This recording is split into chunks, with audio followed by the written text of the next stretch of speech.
Okay, let's get started. So, last week we derived certain equations, which we claim are the equations that describe the evolution of the universe. So now, this week and next week, what we're going to do is we're going to solve those equations under varying assumptions. So, the idea is that at different epochs in the history of the universe, certain components of the energy density were dominant and others were subdominant. So in these various epochs, dominant component is what determines how the universe as a whole largely behaves. So this week, we'll study what happens for each of the dominant components that we can have in the energy density. And then next week, we'll start looking at what happens when several of these components are co-dominant. They're both, say, two components like cosmological constant and matter are both non-negligible, and you take both of their contributions to the evolution of the universe seriously. So that's the goal. So after these 2 weeks, we'll have a pretty good idea of how the universe evolved from a very, very small period of time, say 10 to the minus 36 seconds after the Big Bang, to today and well into the future. So this discussion is really the history of the universe. So we recall from before, we derived the Friedmann equation. Oh, incidentally, the first 6 weeks will be tested on the 11th of September. You'll have unlimited time, but not infinite time. So the Friedmann equation is A dot over A squared is 8 pi g Newton over 3 c squared epsilon minus kappa c squared over r squared a squared. And we also found, in addition, there was the acceleration equation and the fluid equation. The fluid equation is 3 a dot over a epsilon plus pressure equals 0. And these are the equations we want to solve, because the acceleration equation is built in to this guy here. So as a result, we find a solution which solves these two differential equations. Then we have a model for the universe that essentially comes down to describing a scale factor, A of t. So we notice there are three functions of time here. There is A of t, there is epsilon of t, and there is p of t. And there are two equations here. So we need to come up with a third equation in order to solve for three dynamic functions. The third equation is the equation of state, which tells us the pressure is proportional to the energy density, and the proportionality constant is something we'll call W. So different components will have different values of W.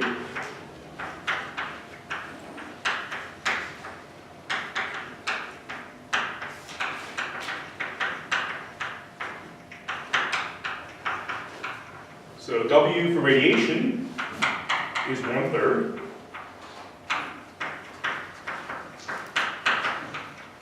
W for matter is 0. So the difference between matter and radiation is relativistic, matter is non-relativistic. And we noticed there was one other component, which was W is equal to -1, and that's the cosmological constant.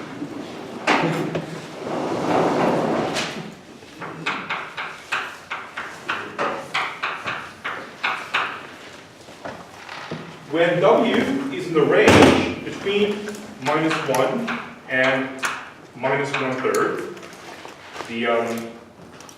the effect of the stuff is repulsive.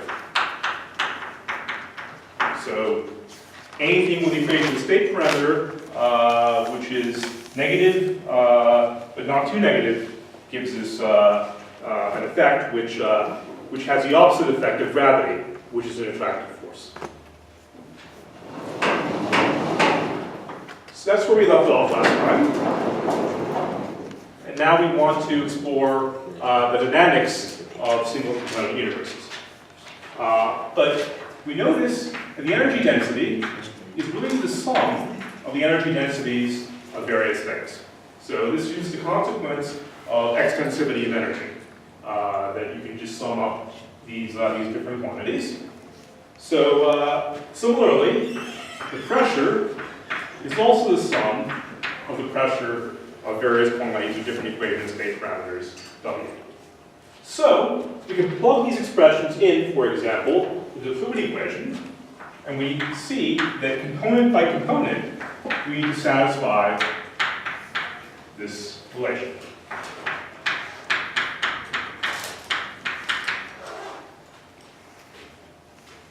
So, plugging in PW is W epsilon W.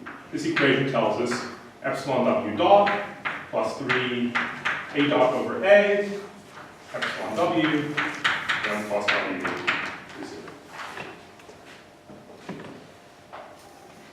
And this is true for all W. So, let's stare at this equation a moment and segregate terms. And we see that d epsilon W dt over epsilon W is minus 3 dA dt over A times 1 plus W.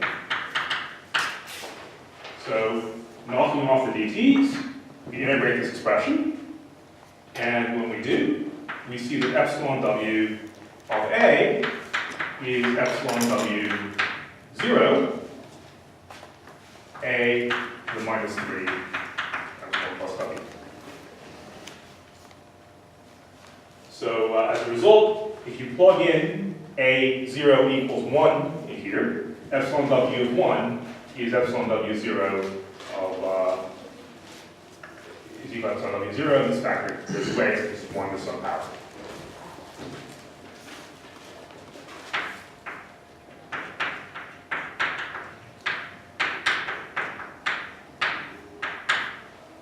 So that's how we normalize things. And plugging in the various values of W that we can have, we see that epsilon of 1/3 of A is epsilon radiation today, A to the minus 4, and epsilon 0 of A is epsilon matter today, A to the minus 3, and epsilon minus 1 of A is a constant, which we'll call epsilon n. So the different components, when they're the dominant component in the universe, have different behaviors as a function of A. So radiation scales like 1 over 8 to the 4th, matter, the energy density scales like 1 over 8 cubed, and the cosmological constant, the energy density scales like A to the 0.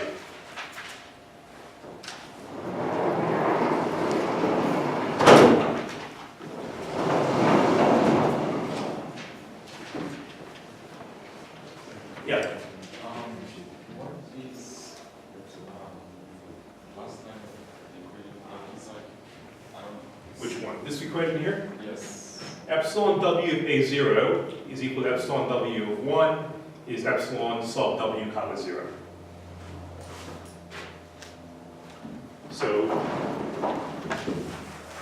write this. Epsilon W of A0. That's today. We've normalized A so that today the scale factor is 1. And this gives us epsilon W 0. And that's because you plug 1 to some power, it's just 1.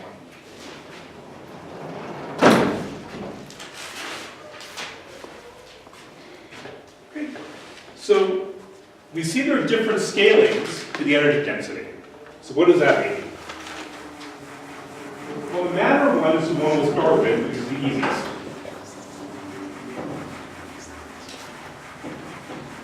As the universe expands, the volume gets bigger. So we notice that the scale factor, A of t, gets bigger. as t increases. So given some co-moving volume, the proportionality constant, the volume of the universe, is 4/3 pi r cubed, well, let's say rs cubed, because it's been notated before, times a of t cubed. So as the universe is getting bigger, the mass, so the energy density in matter, epsilon m of t, is the energy density today divided by a cubed. When the universe is smaller, a was smaller, the universe is more dense. As a result, the energy density of matter was larger. As the universe gets bigger, it increases, the size increases with a scale factor, so the volume increases with a scale factor cubed, and the universe dilutes. So this one is not so mysterious. We expect 1 over a cubed just because of the expansion of the universe.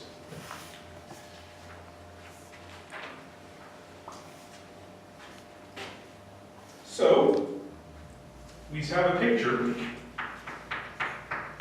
like this. The universe is some size, with some bigger size. Number density is less dense as the universe increases in size, and consequently, the energy density is also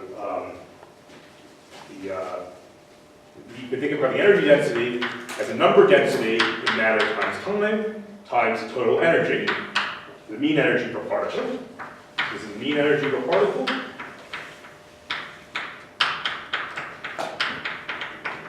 This is the number density of particles.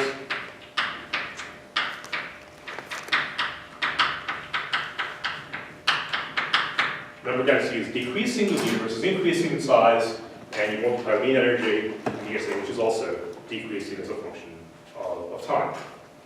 Now, what happens to radiation?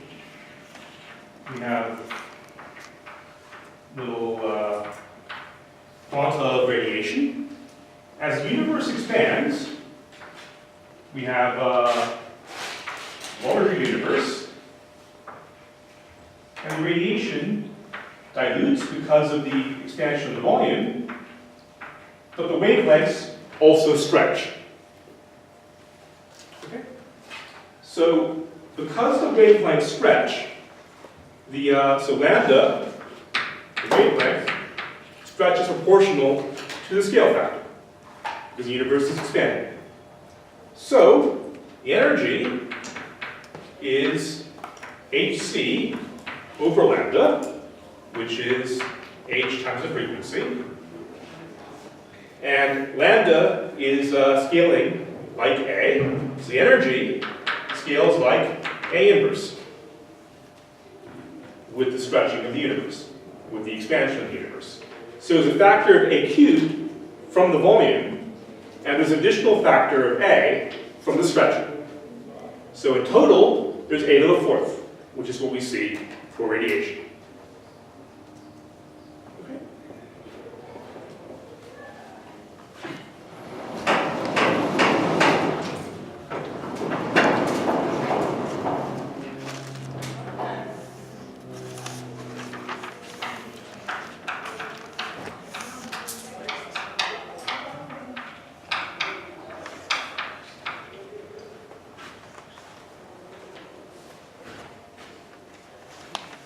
So we sort of use the idea that the number density is what explains the behavior of matter, but the energy, the mean energy, is staying the same for matter, whereas that's not the same, that's not what occurs in radiation because of the stretching. Now, you'll notice the photon number in the universe is not conserved. It's self-evident this is true because stars shine. So stars are creating photons, and therefore photon number can't be conserved. So,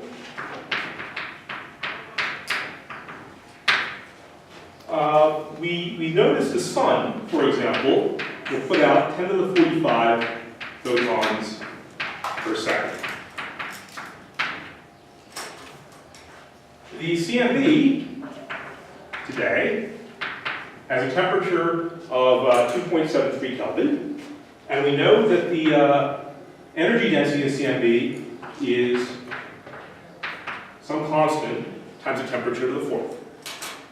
So this is, put the numbers in, 4.17 times 10 to the minus 14 joules per meter cubed, which is 0.260 MeV per meter cubed.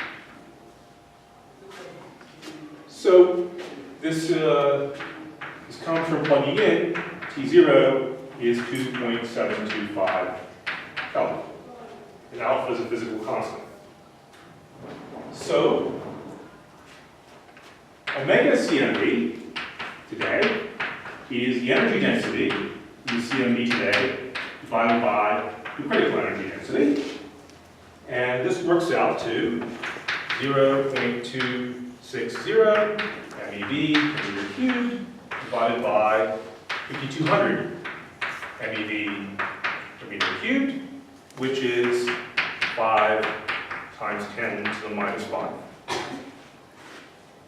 Okay, so the number density of galaxies times the luminosity of galaxies is 2.8, or 2 times 10 to the 8th, sorry, 2 times 10 to the 8th solar luminosities divided by megaparsecs cubed.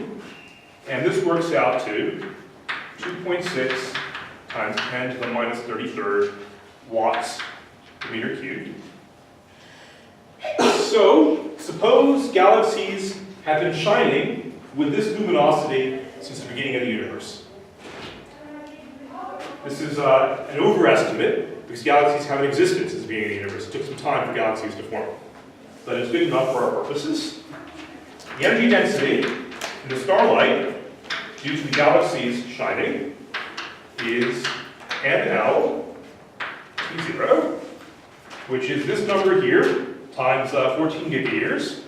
And this works out to 1 times 10 to the minus 15 joules per meter cubed, or 0.007 MeV per meter cubed. So the contribution of starlight is completely negligible compared to the contribution of the CMB. So as a result, most of the energy density in the universe is associated with radiation is in the cosmic microwave background. Okay? So the fact that photon number isn't conserved because stars are shining doesn't really change the answer very much. Okay?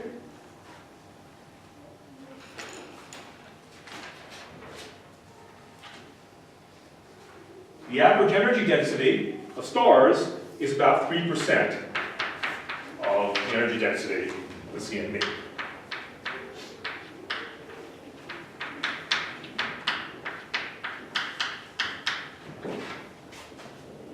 So for most purposes, we just ignore any non-CMB contributions. The one place where there are non-negligible non-CMB contributions is due to neutrinos. So neutrinos are also relativistic particles. So the neutrino is essentially one of the end products of beta decay processes. So they're connected to radioactive decay. I'll stop.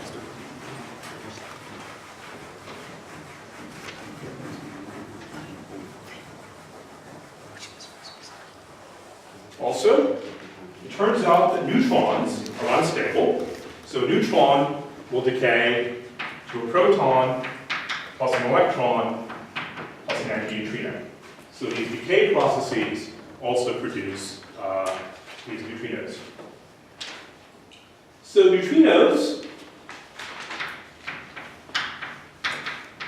come in three flavors.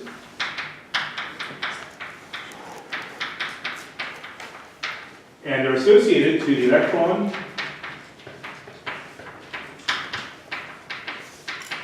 the muon, and the tau. For a long time, people hypothesized that neutrinos are massless. It turns out that's not the case. Neutrinos have a very, very tiny mass. We've never measured the mass of a neutrino, though. We know the mass differences between electron neutrinos and muon neutrinos, the mass differences between muon neutrinos and tau neutrinos. We don't know the actual masses of these objects, but they're very tiny. Okay. So it's very hard to measure these masses, and we don't have sensitivity enough to accomplish this. So as a result, a lot of what we know is really based on mass differences. So neutrinos are also relativistic. They're moving very, very close to the speed of light, despite having, because they have very small mass, it doesn't take too much to accelerate them very close to the speed of light. So for our purposes, they're relativistic. So the energy density in the neutrinos turns out to be 7/8, 4/11 to the 4/3, the energy density of the CMB. So this is a calculation you can do. It's particle physics calculation. It's beyond the scope of this course since it requires quantum field theory, but it's something you can do.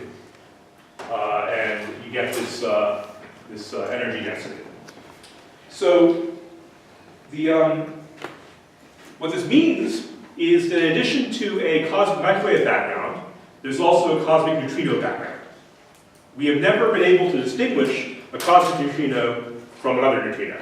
So even though this thing exists in principle, we don't have a direct measurement of this cosmic neutrino background. But this works out to be 0.227 energy in the CMB. But there are 3 flavors. So we multiply this by a factor of 3, and we get omega neutrino is 0.681 omega CMB. And the result is that we need to update the total energy contribution because of this neutrino component in radiation. We have noticed that neutrinos are a great signal in astrophysics.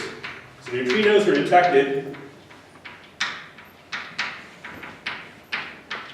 from the sun, for example. And this is how we know there are 3 flavors. If you're looking at processes involving stuff happening in the sun, you can only see the electron antineutrino coming out. But because these flavors start mixing with each other, we see 1/3 as many neutrinos as we expect from our astrophysics models. So as a result, it justifies the idea of the 3 relativistic flavors of neutrinos because they're all mixing among each other. Neutrinos are detected from the sun. They're also detected from supernovae.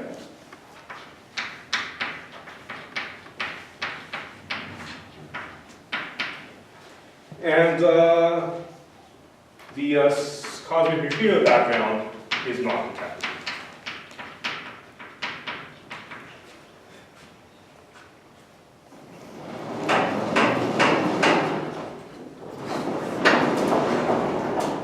So the total contribution to the energy density from radiation is a combination of the CMB and the neutrinos.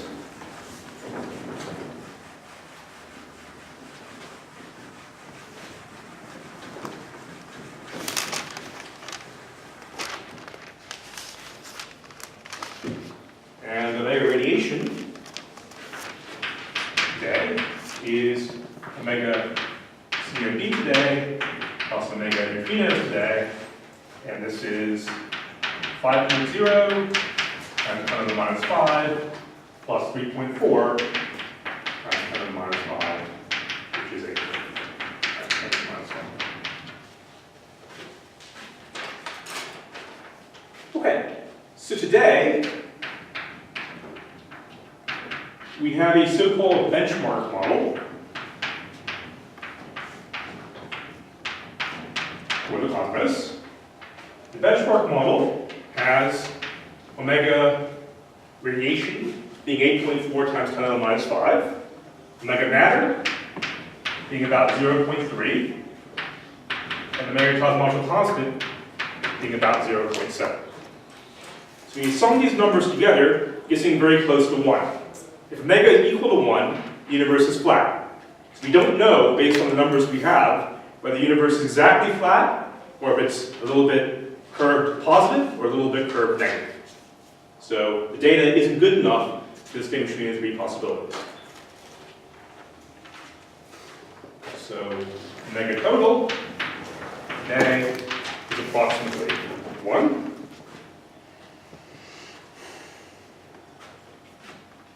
So the energy density in lambda today over the energy density in matter today is omega lambda 0 divided by omega matter 0. And this is because these omegas are formed by taking these numbers in the numerator and denominator and dividing both by the critical energy density. So it doesn't change the ratio when you do that. So this is 0.7 divided by 0.3, which is about 2.3. So we know that epsilon lambda 0 is constant, and epsilon matter is, so let's write this differently. So this is the ratio today. Let's look at the ratio at some random time. Epsilon lambda of A versus epsilon matter of A. This is epsilon lambda 0, since the energy density in the cosmological constant is constant. And this is epsilon matter 0 divided by A cubed. So this is epsilon lambda 0, epsilon matter 0 times A cubed. So at some point, since right now, the energy density in the cosmological constant is larger than the energy density in the matter, at some point in the past, because the universe is smaller in the past, these two were the same. So, at some point in the past,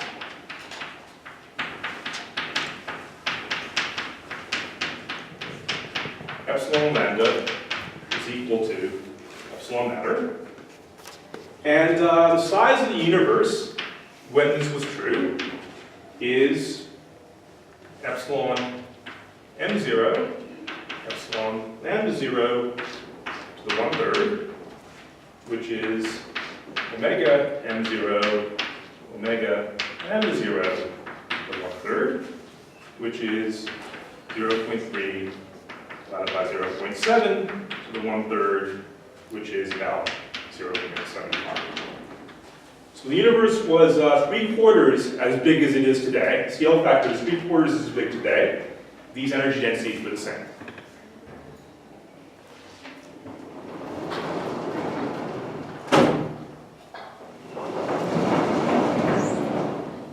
Similarly, there's a crossover point in which the energy densities in matter and radiation were the same.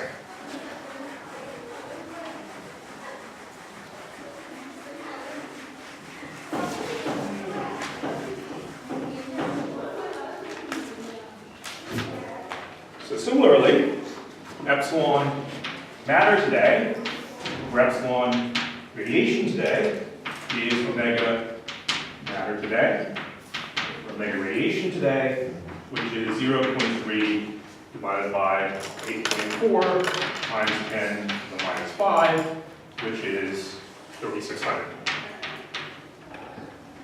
So epsilon m of A, over epsilon r of A, is epsilon m0 over A cubed, divided by epsilon r0 to the 8 to the 4th, which is epsilon m0 over epsilon r0 times A. And you can solve for when the energy densities were the same. And the scale factor when the energy densities were the same is the ratio epsilon n0 over epsilon r0, which is, epsilon r0 over epsilon m0, which is 1 over 3600, which is 2.8 times 10 to the minus 4. So the scale factor was 2.8 times 10 to the minus 4. Radiation and matter had the same contribution to the energy density. So the history of the universe is that there was a Big Bang, which we don't understand. There's a period of inflation, which we sort of understand. And then there was a long period, well, short period maybe, of radiation domination. And then a period of matter domination. And now we have cosmological constant domination.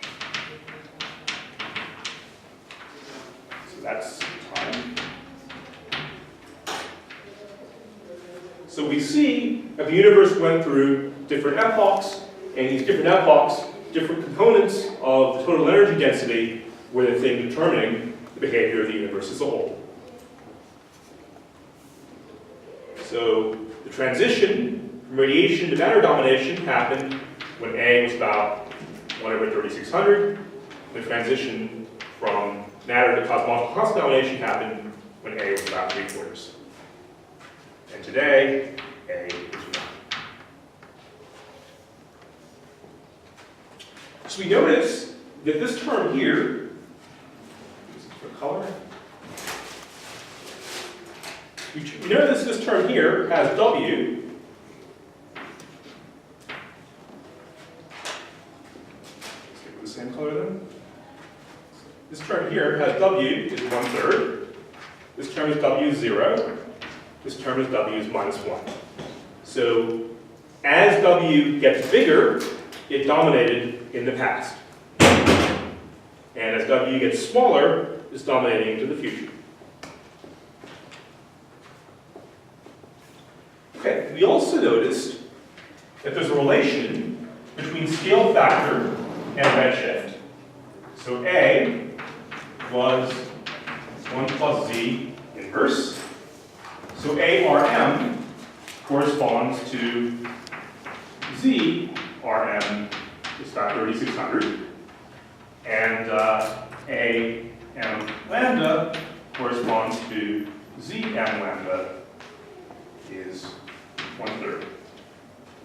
Okay, so it wasn't too far in the past that the transition between matter domination to cosmological constant domination occurred. These redshifts, Z equals 1/3, is not a really big number.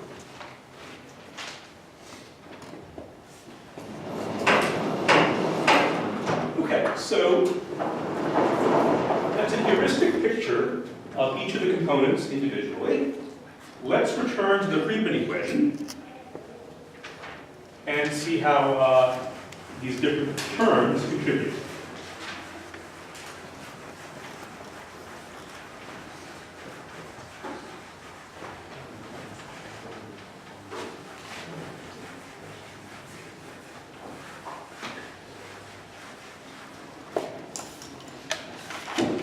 So we start off by saying that A dot over A squared was 8 pi d Newton over 3c squared epsilon minus kappa c squared over r squared a squared.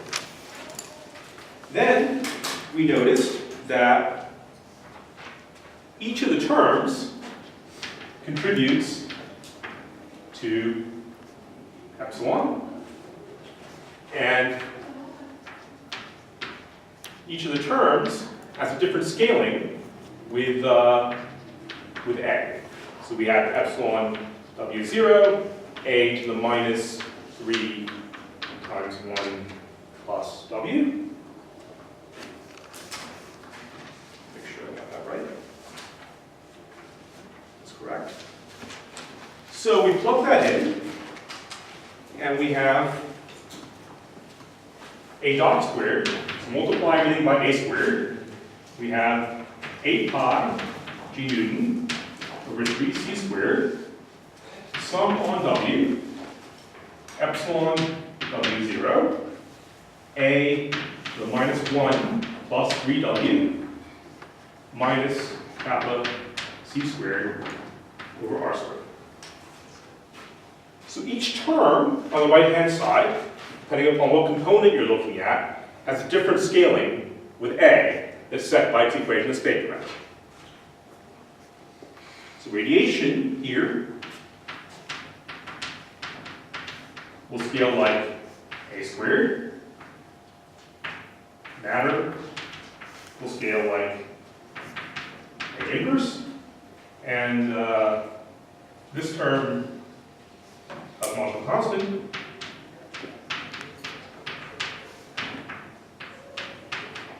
will scale like A squared.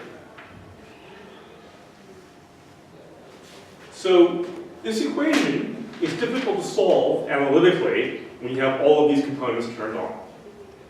Okay? So this is a differential equation which we solve numerically.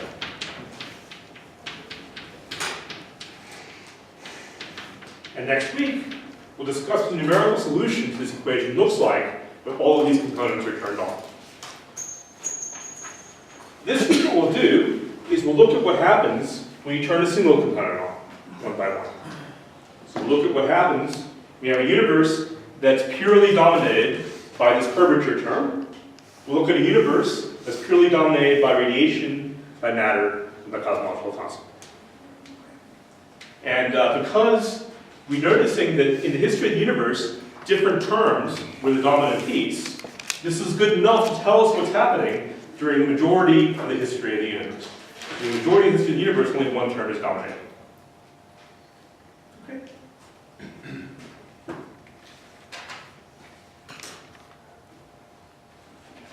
Any questions?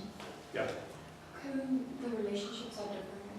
Like epsilon, W, A, it's not the same there as the. Because they multiply everything by A squared.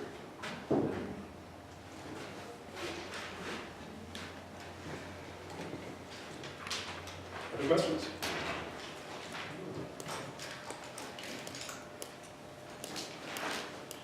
Okay, so let's okay,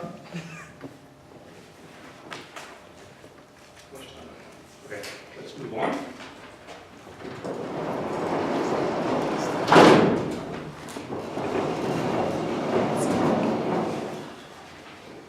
The first single component universe we'll study is when you turn all the energy densities off and just look at the curvature piece. Okay? Looking at a universe that's empty of everything, but it has an element of everything.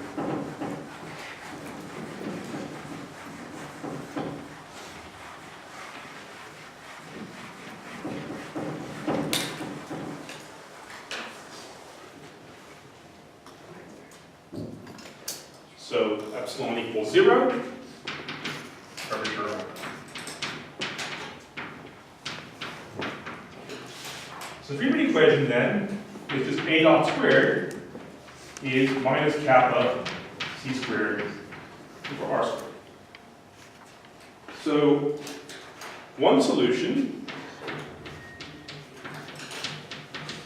is A dot is 0, kappa is 0. The universe is flat and it's just sitting there. Scale factor is not changing as a function of time. So it's empty, it's static, meaning it's time independent, and it's spatially flat.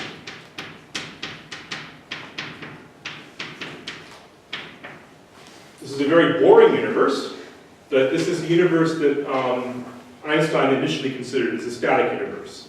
So he just thought of matter as a very tiny perturbation to this universe. Okay? That's how he justified that universe.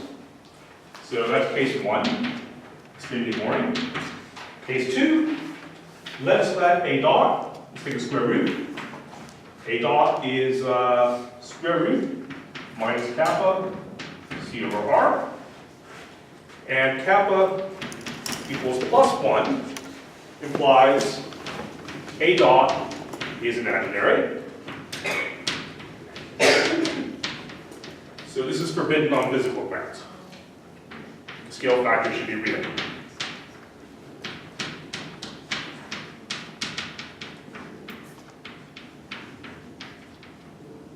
So we look at kappa as -1. This tells us that A dot is plus or minus C over R. So this equation is a very simple differential equation to solve. This just tells us that A is plus or minus C over R times T.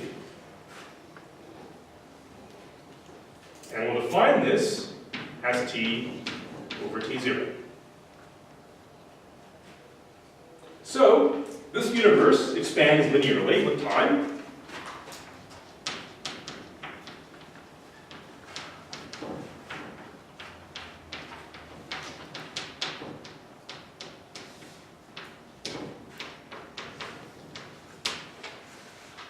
And there's no gravitational force in this universe. The universe is empty, so as a result, the relative velocity between any 2 points is constant. Okay. So no gravity here. Relative velocity between any 2 points is constant. So it's a universe with some dynamics, but not very exciting dynamics. So next time, we'll start by discussing what what the dynamics is and how we address this universe with kappa equals -1 and no energy density. And then we'll move on to the other cases where the different components dominate the universe. Okay. Any questions?